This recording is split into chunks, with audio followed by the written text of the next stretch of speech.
finale of this project. Paul Fittig started this project. It was his dream. He envisioned this in 2020. And he started making phone calls.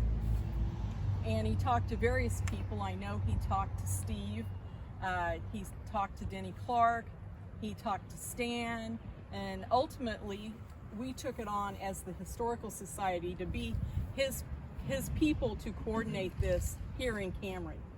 And what he put in his original proposition, and I'll read it to you so that I get it the way he had it. In Paul's proposition, he said Cameron had the benefit of being located intentionally on the first rail line west of the Mississippi River and hosting what equated to the 19th century's Woodstock, the Chautauqua. Consequently, many notable and notorious people have stood on Cameron soil. The idea was that markers would be around the city, each marker bearing a picture and telling an interesting 100-word story. The markers were to be large and eye-appealing, placed at selfie height.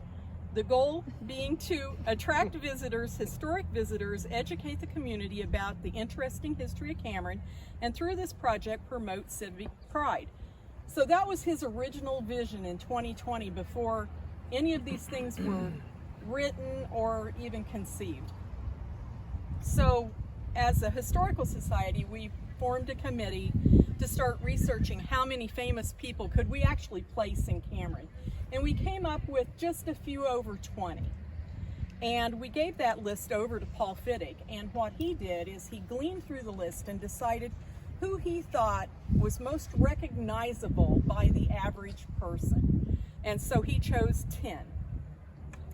And so what we have today is 7 of these markers representing 10 people. The first near the Veterans Memorial Middle School is William Tecumseh Sherman and President Rutherford B. Hayes, who made an unscheduled stop here in 1879. At the Depot Museum, we have President Abraham Lincoln and John Wilkes Booth, whose paths crossed here in 1859 and 1863, respectively.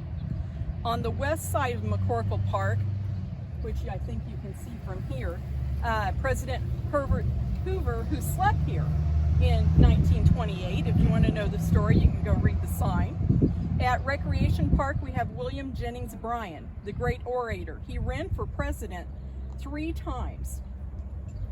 He spoke at the 1922 Chautauqua here in Cameron.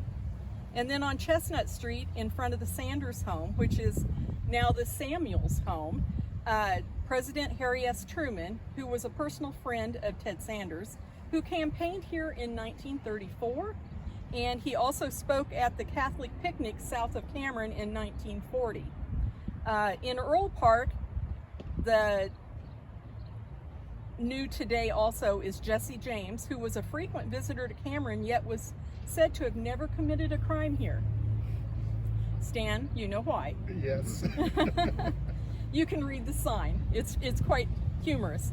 Okay, and here along the east side of McCorkle Park, we have the actors Michael Douglas and Lee Purcell, who starred in the movie Adam at 6 a.m., which was filmed here in 1969.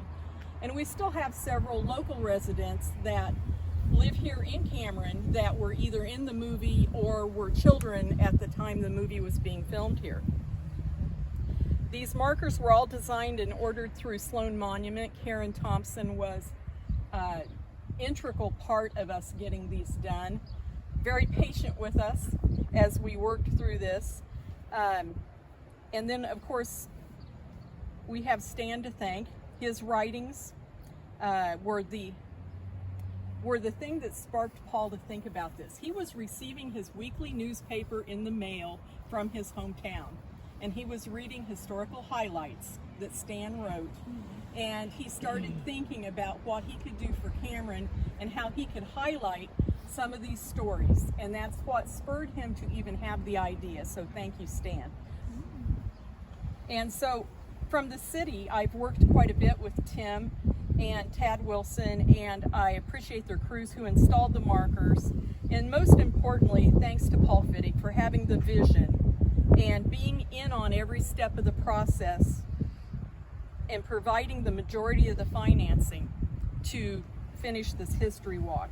So on behalf of the Historical Society, Paul Fittig, the City Council, the city staff involved in the project, it's my honor today to dedicate these markers. And I dedicate them to the ongoing history of Cameron, Missouri. Thank you very much.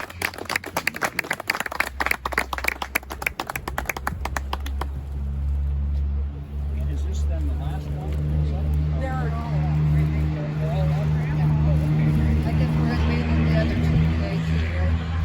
the other two, they will stop by and take the bags off, and Jimmy will take pictures of them.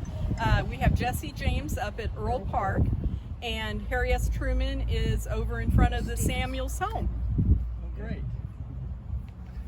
All right. We do have a couple of other things that will follow this. These will be listed on the National Historic Monuments page, so that anyone visiting through the area, if they were to look to see what markers are in this area, they will find them. We hope to have the stories in their entirety on the city website in the history section of the city website coming in the future. And we also are going to create a walking map of, if a visitor were to come, that they could walk the whole route of where all of these are placed. Yeah. So thank you all. Thank you. Thank you. That's great. Well written.